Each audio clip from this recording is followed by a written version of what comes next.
Mais déjà on s'est qualifié avec brio pour cette CAN 2017. Et sur un groupe extrêmement difficile, et on a su tirer notre épingle du jeu puisqu'on a terminé premier du groupe.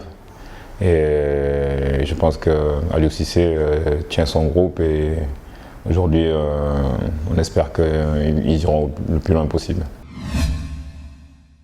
C'est vrai que toute méthode n'est pas évidente, surtout la méthode d'Aliou Cissé qui a fait des ruptures. Et toute rupture, comme on sait, n'est pas facile. Et je pense que les joueurs qui sont aujourd'hui dans la tanière et ceux qui ne sont pas là aussi ont compris l'attente du sélectionneur. Et je pense que c'est bon pour le Sénégal parce que c'est la méthode d'Aliou et elle fonctionne jusqu'à aujourd'hui. C'est sûr que sa méthode a porté ses fruits parce qu'aujourd'hui, au niveau des qualifications, il a été brillant. Les phases de poule, il s'est qualifié pour le deuxième tour, les quarts de finale notamment. Et aujourd'hui, c'est ce qu'on attendait de lui. Et, il a réussi une première partie. Et je pense qu'il a aussi une bonne étoile parce qu'il a su provoquer aussi sa chance et sa réussite. Non, Aliou c'est Aliou. Il a envie de gagner. Après, c'est un mauvais perdant, comme tout le monde. Les aboyeurs, on les connaît. Moi pareil, j'aime pas perdre, mais c'est une force de caractère qu'il a. C'est l'envie de tirer son équipe vers le haut.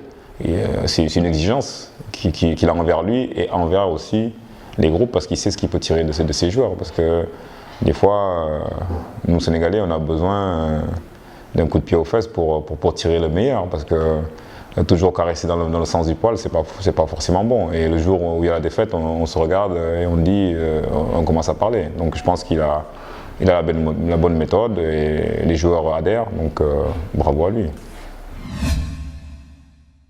Mais un joueur qui va marquer quand même, c'est Sadio Mané, parce que avant qu'il soit le Sadio Mané qu'on connaît aujourd'hui, je l'ai côtoyé à ses tout débuts, notamment un match de qualification contre l'Ouganda, où il avait fait quand même une action atypique. Il avait quasiment traversé tout le terrain pour se créer une action individuelle. Donc ses qualités de vitesse aujourd'hui sortent au grand jour et il a su avant tout garder la tête froide, patienter, travailler pour arriver à ce niveau.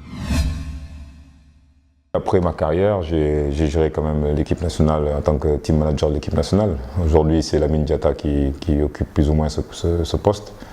Après, j'ai pris quand même un peu de recul avec le football pour gérer mes affaires.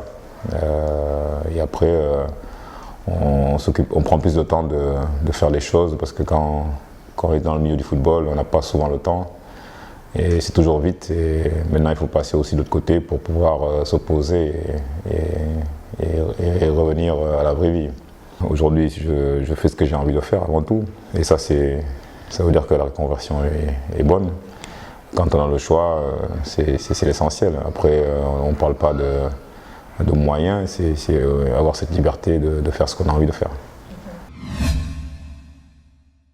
Arrêter quelque chose qu'on aime, c'est jamais facile. Donc la transition n'est pas facile, il faut toujours trouver quelque chose d'autre qui puisse vous amener autant de satisfaction et c'est extrêmement difficile. Le football c'est une passion donc, et on a ça dans le sang, donc passer à autre chose c'est toujours douloureux mais il faut savoir tourner la page et voir autre chose. Ben, j'estime que j'ai fait une bonne carrière. Jouer 15 ans, 16 ans au haut niveau, c'est pas donné à tout le monde. C'est une hygiène de vie, c'est des sacrifices. Pour moi, c'est pas des sacrifices parce que c'est une passion.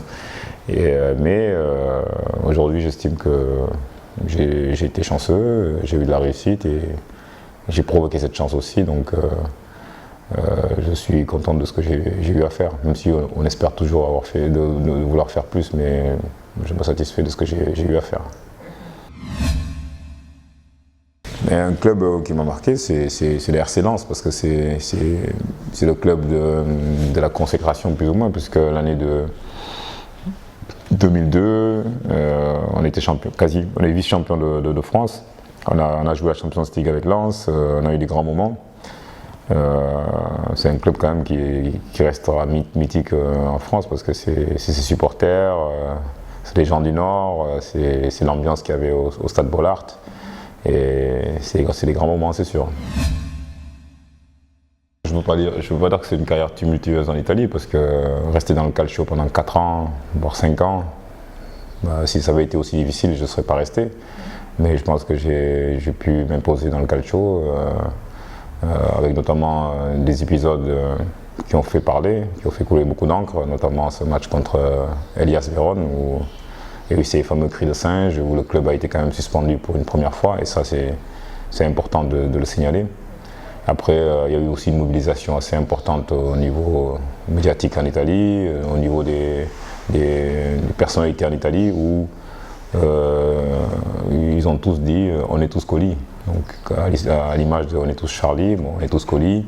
Et à l'aéroport de Milan, quand vous voyez votre portrait en grande affiche à l'aéroport de Milan, ça fait plaisir quand même. Donc pour moi, c'est les épisodes qui n'ont pas à être dans le monde du football, mais ça existe. J'ai été quand même suspendu parce que cracher sur un arbitre en plein visage, ça ne me ressemble pas et je ne l'ai jamais fait. Donc je reste toujours sur mes positions. Et le club s'est mobilisé, on a porté les vidéos, mais ça n'a rien changé. Donc j'ai accepté cette suspension et j'ai travaillé dur pour rester au niveau, et lors de mon retour, le signe du destin, j'ai eu le même arbitre qui officiait sur ce match, et avant le match il est venu me serrer la main. Moi j'ai su tourner la page et puis montrer qu'on peut faire des erreurs de sa part et il faut passer à autre chose, quoi. Ne pas rester sur ce sentiment de haine qui n'avance à rien, quoi. Donc je lui ai pardonné, c'est passé.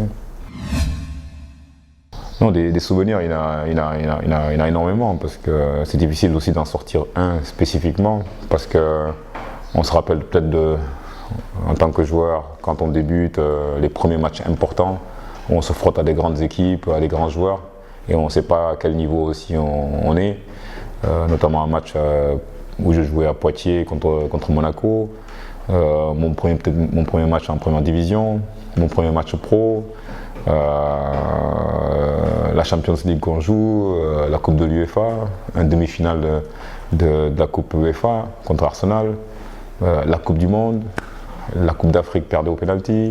Donc vous voyez, il y a tellement d'épisodes que forcément, c'est aussi important de souligner. Jouer une Coupe du Monde, c'est pas donné à tout le monde, et notamment un match d'ouverture, et battre en plus le champion du monde en titre.